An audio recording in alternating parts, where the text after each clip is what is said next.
East of the sun and west of the moon. Once upon a time, there was a poor husbandman, who had many children, and little to give them in the way either of food or clothing. They were all pretty, but the prettiest of all was the youngest daughter, who was so beautiful that there were no bounds to her beauty.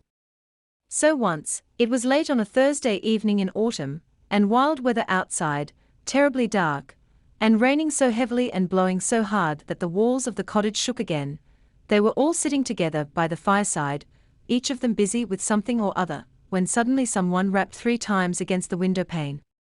The man went out to see what could be the matter, and when he got out there stood a great big white bear. "Good evening to you," said the white bear. "Good evening," said the man. "Will you give me your youngest daughter?" said the white bear. "If you will, you shall be as rich as you are now poor." Truly the man would have had no objection to be rich, but he thought to himself, "I must first ask my daughter about this." So he went in and told them that there was a great white bear outside, who had faithfully promised to make them all rich if he might, but have the youngest daughter.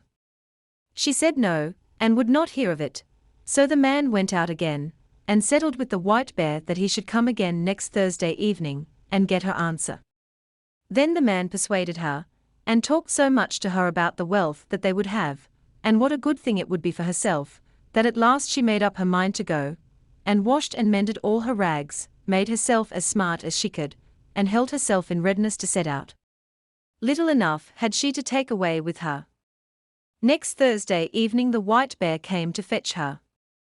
She seated herself on his back with her bundle, and thus they departed. When they had gone a great part of the way, the white bear said, "Are you afraid?" "No, that I am not," said she. "Keep tight hold of my fur, and then there is no danger," said he. And thus she rode far, far away, until they came to a great mountain. Then the white bear knocked on it, and a door opened, and they went into a castle where there were many brilliantly lighted rooms which shone with gold and silver, likewise a large hall in which there was a well-spread table. And it was so magnificent that it would be hard to make anyone understand how splendid it was. The white bear gave her a silver bell, and told her that when she needed anything she had but to ring this bell, and what she wanted would appear.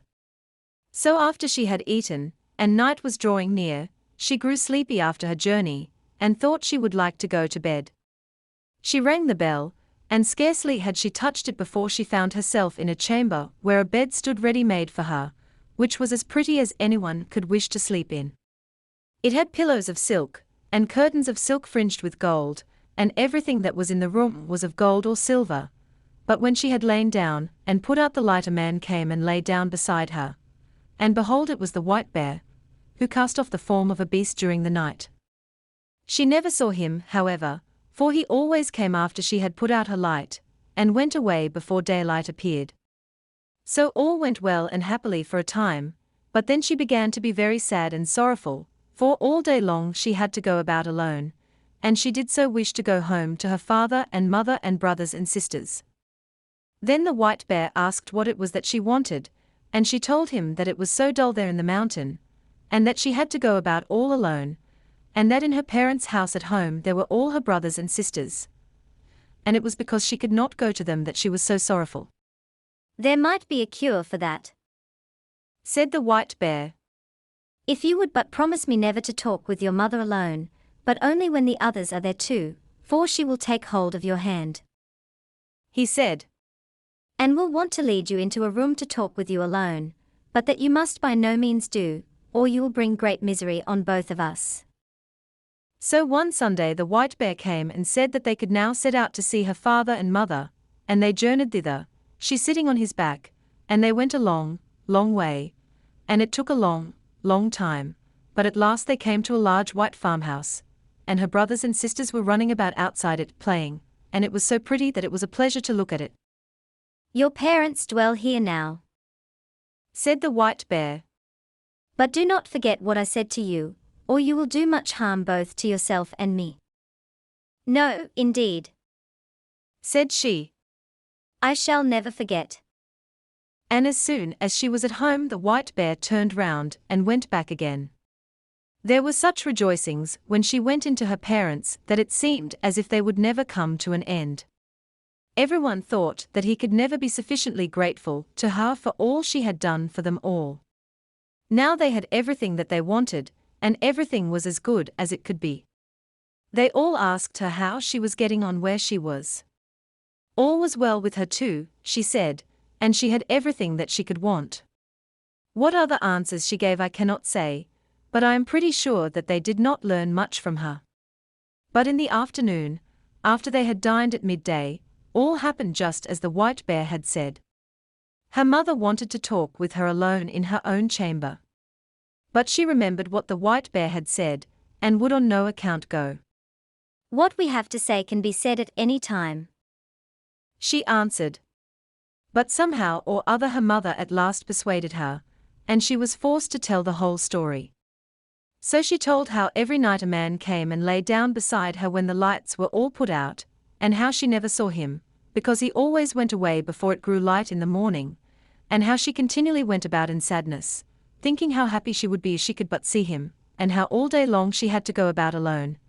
And it was so dull and solitary. "Oh," cried the mother, in horror. "you are very likely sleeping with a troll. But I will teach you a way to see him. You shall have a bit of one of my candles, which you can take away with you hidden in your breast. Look at him with that when he is asleep, but take care not to let any tallow drop upon him." So she took the candle, and hid it in her breast, and when evening drew near the white bear came to fetch her away. When they had gone some distance on their way, the white bear asked her if everything had not happened just as he had foretold, and she could not but own that it had. "Then, if you have done what your mother wished," said he, "you have brought great misery on both of us." "No," she said. "I have not done anything at all." So when she had reached home and had gone to bed, it was just the same as it had been before, and a man came and lay down beside her, and late at night, when she could hear that he was sleeping, she got up and kindled a light, lit her candle, let her light shine on him, and saw him, and he was the handsomest prince that eyes had ever beheld, and she loved him so much that it seemed to her that she must die if she did not kiss him that very moment.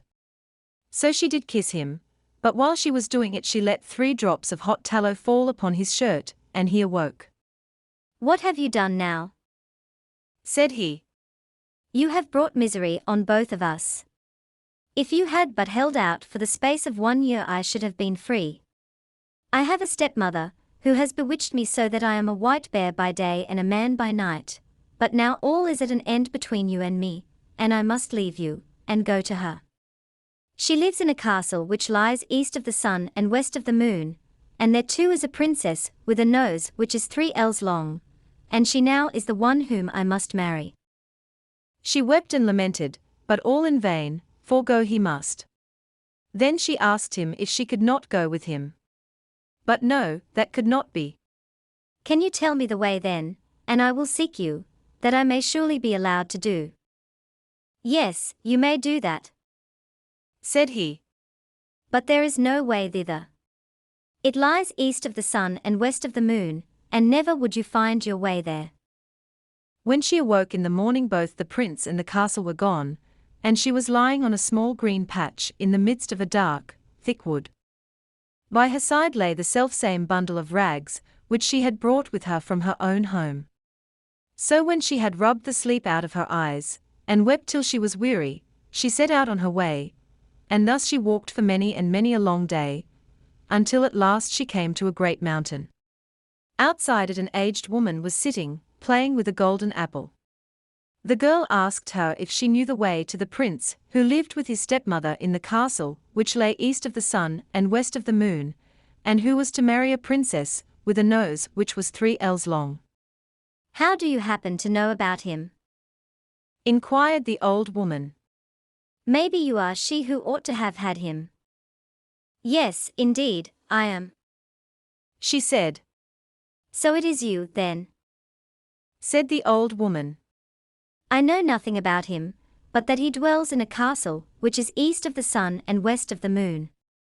You will be a long time in getting to it, if ever you get to it at all, but you shall have the loan of my horse, and then you can ride on it to an old woman, who is a neighbor of mine, perhaps she can tell you about him. When you have got there you must just strike the horse beneath the left ear and bid it go home again, but you may take the golden apple with you. So the girl seated herself on the horse, and rode for a long, long way, and at last she came to the mountain, where an aged woman was sitting outside with a gold carding comb. The girl asked her if she knew the way to the castle which lay east of the sun and west of the moon, but she said what the first old woman had said. I know nothing about it, but that it is east of the sun and west of the moon, and that you will be a long time in getting to it, if ever you get there at all. But you shall have the loan of my horse to an old woman, who lives the nearest to me. Perhaps she may know where the castle is. And when you have got to her you may just strike the horse beneath the left ear and bid it go home again. Then she gave her the gold carding comb, for it might, perhaps, be of use to her, she said. So the girl seated herself on the horse, and rode a wearisome long way onward again, and after a very long time she came to a great mountain, where an aged woman was sitting, spinning at a golden spinning wheel. Of this woman, too, she inquired if she knew the way to the prince, and where to find the castle which lay east of the sun and west of the moon. But it was only the same thing once again. Maybe it was you who should have had the prince, said the old woman. Yes, indeed, I should have been the one, said the girl. But this old crone knew the way no better than the others. It was east of the sun and west of the moon, she knew that. And you will be a long time in getting to it, if ever you get to it at all, she said. But you may have the loan of my horse, and I think you had better ride to the east wind, and ask him, perhaps he may know where the castle is, and will blow you thither. But when you have got to him you must just strike the horse beneath the left ear, and he will come home again.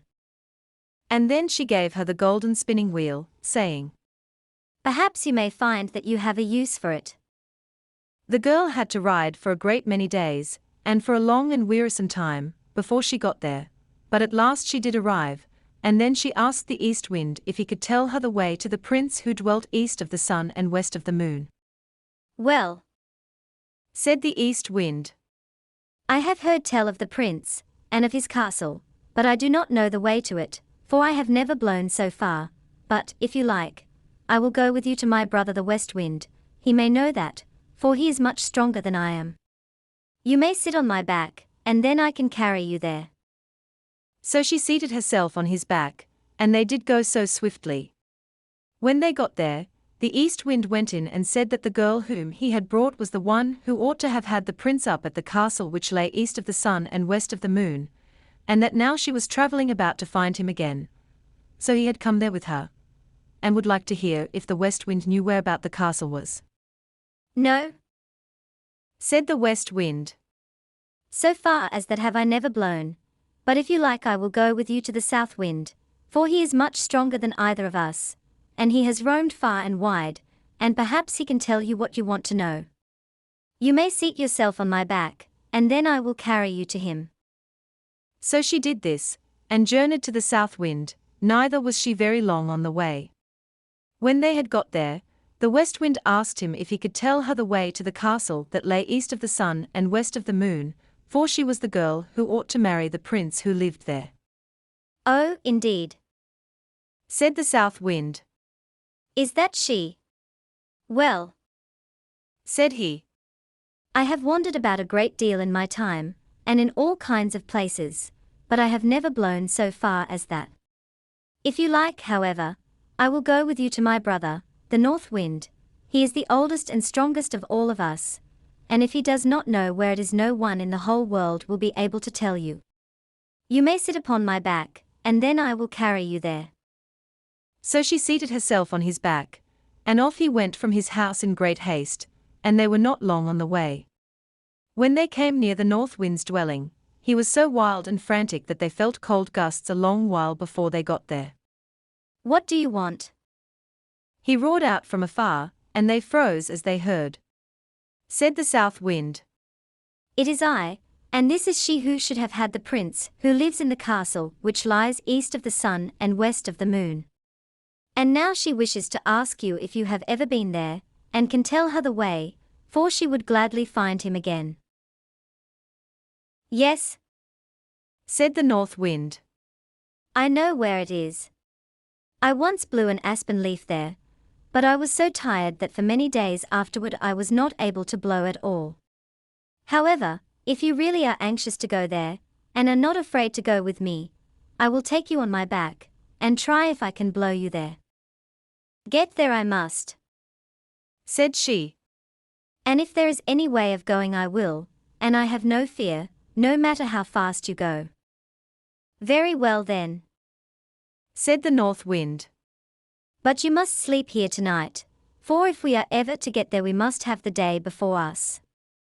The North Wind woke her betimes next morning, and puffed himself up, and made himself so big and so strong that it was frightful to see him, and away they went, high up through the air, as if they would not stop until they had reached the very end of the world.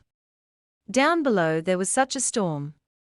It blew down woods and houses, and when they were above the sea the ships were wrecked by hundreds.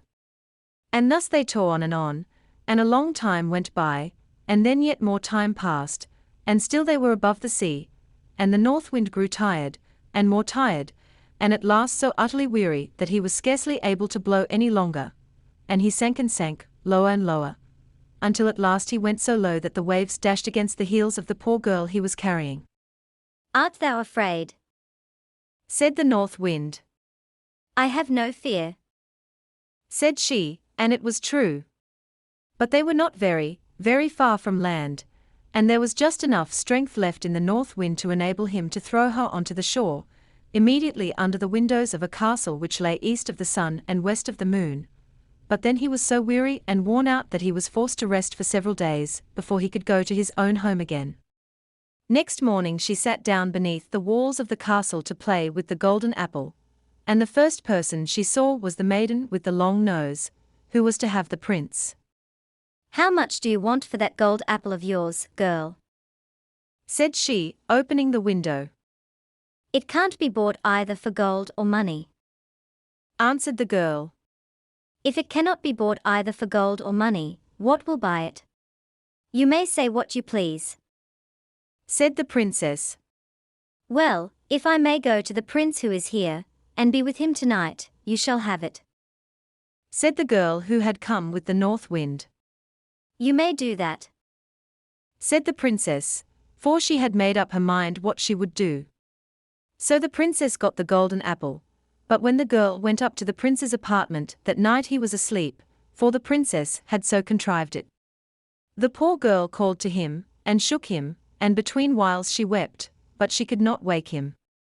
In the morning, as soon as day dawned, in came the princess with the long nose, and drove her out again. In the daytime she sat down once more beneath the windows of the castle, and began to card with her golden carding comb, and then all happened as it had happened before.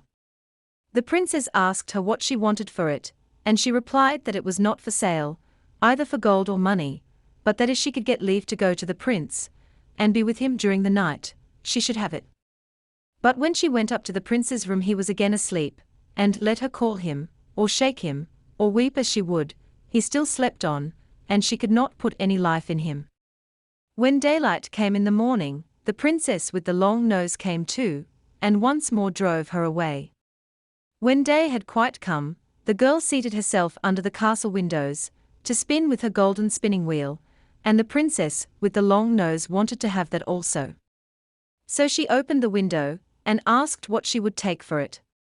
The girl said what she had said on each of the former occasions, that it was not for sale either for gold or for money, but if she could get leave to go to the prince who lived there, and be with him during the night, she should have it.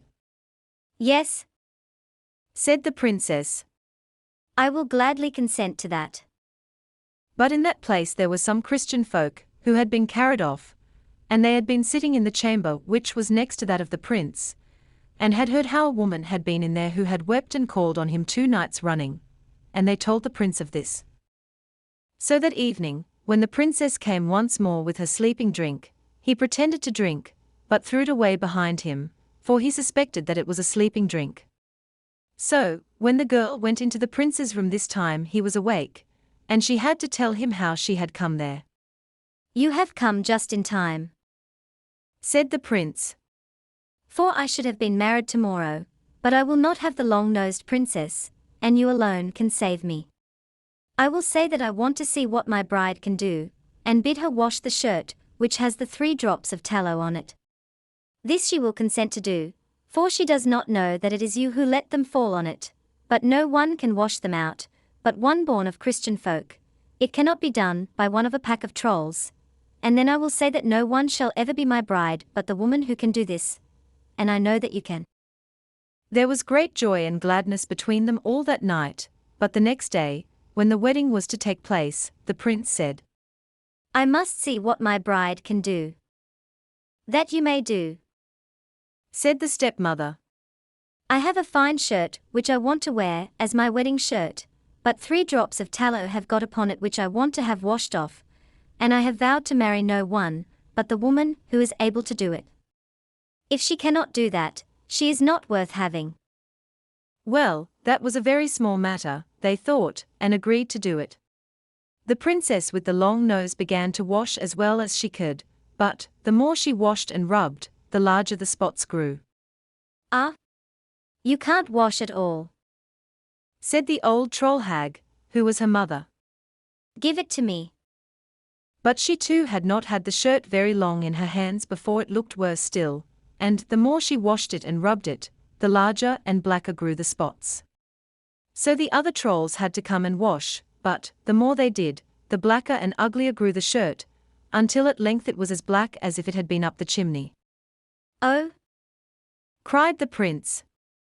Not one of you is good for anything at all. There is a beggar girl sitting outside the window, and I'll be bound that she can wash better than any of you. Come in, you girl there, he cried. So she came in.